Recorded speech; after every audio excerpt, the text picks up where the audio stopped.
Halo semuanya, kembali lagi bersama kami di podcast Sehat Bareng. Pada saat ini kita akan membawakan materi tentang ISK. Nah, mungkin banyak orang yang belum tahu apa itu penyakit ISK. Nah, saya bersama narasumber kita pada hari ini, saya Destination Gula. Nah, mungkin Kak Desti ini lebih paham dan lebih tahu tentang penyakit ISK tersebut. Dan mungkin banyak orang bertanya-tanya, apa sih tanda dan gejala awal dari penyakit ISK tersebut? Iya. Nah, sebelumnya Bu, penyakit ISK ini biasanya apa sih Bu? Ya, penyakit ISK ini kondisi di mana kandung kemih terinfeksi bakteri, virus, dan jamur. Biasanya bagaimana kita tahu bahwa kita sedang mengalami ISK tersebut? Yaitu dengan tanda dan gejalanya nyeri di bagian kandung kemih, perih, serta sakit, dan juga sering buang air kecil, dan urinnya itu bau urinnya tidak seperti biasanya atau terlalu tajam dan urinnya berkerut. Biasanya berarti baunya lebih khas kan Bu? Iya, lebih khas dari sebelumnya gitu. Biasanya penyebab awal dari ISK ini biasanya apa Bu? Ya, kurang hygiene-nya di bagian vitalnya, terus karena bakteri dan virus dan jamur yang menginfeksi di kandung kemih. Jadi hygiene ini sebelumnya itu adalah kebersihan ya teman-teman. Iya. Jadinya kita harus lebih hati-hati ya Bu, karena Iya. terinfeksi oleh bakteri dan Iya. virus tersebut tadi ya Bu. Biasanya yang paling rentan terkena ISK itu siapa Bu? Perempuan atau laki-laki?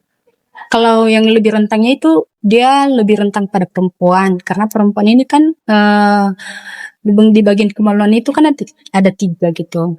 Jadi ada ureter, ada vagina, dan ada anus. Jadi jika kebersihan ketiga ini tidak dijaga atau hygiene-nya tidak dijaga, dia bisa masuk ke ureter atau ke saluran kemih, dan bakterinya akan masuk dan dia akan membawa ke kandung kemih sehingga dia nanti menginfeksi kandung kemih itu. Terus ureter perempuan ini kan lebih pendek, beda dengan laki-laki atau penis laki-laki itu panjang. Jadi tidak mudah terinfeksi atau terpapar dengan yang namanya bakteri atau virus gitu. Biasanya jadi ini kita lebih rentan pada wanita lah ya Bu, daripada laki-laki. Betul. Jadi tingkat keparahannya ada. Apakah ISK ini termasuk penyakit yang parah Bu atau bagaimana? Ya, kalau dia terlambat dalam penanganan itu bisa menjadi penyakit yang sangat serius. Dia akan menyerang di bagian ginjal. Kan jika virusnya sudah berkembang biak, dia akan masuk ke ginjal dia. Dia akan menyerang ginjal gitu. Biasanya bagaimana cara kita mengobati ISK ini? Ya, cara mengobatinya kita harus sesuaikan dengan penyebabnya. Jika penyebabnya disebabkan oleh bakteri, ya kita melakukan pengobatannya dengan cara memakai antibiotik. Sedangkan kalau dia virus, kita menggunakan yang namanya antivirus. Kalau jamur, kita menggunakan anti jamur.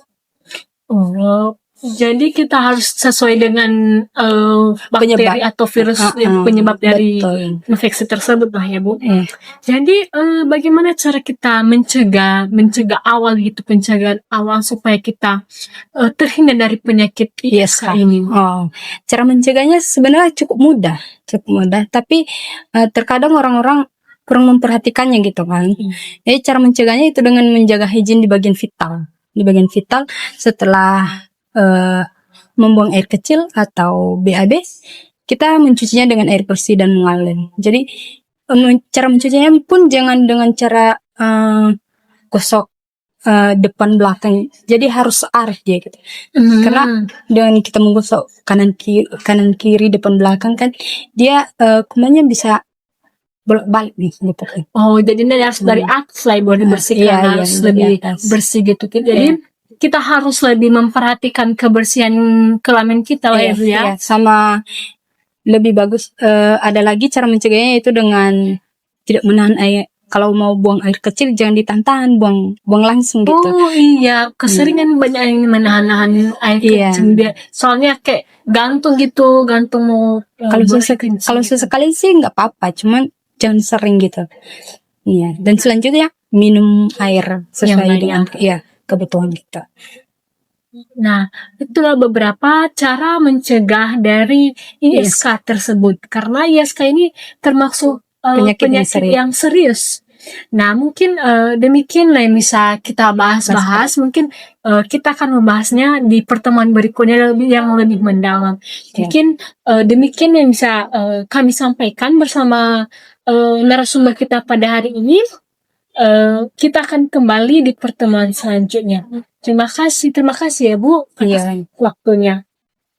Bye-bye.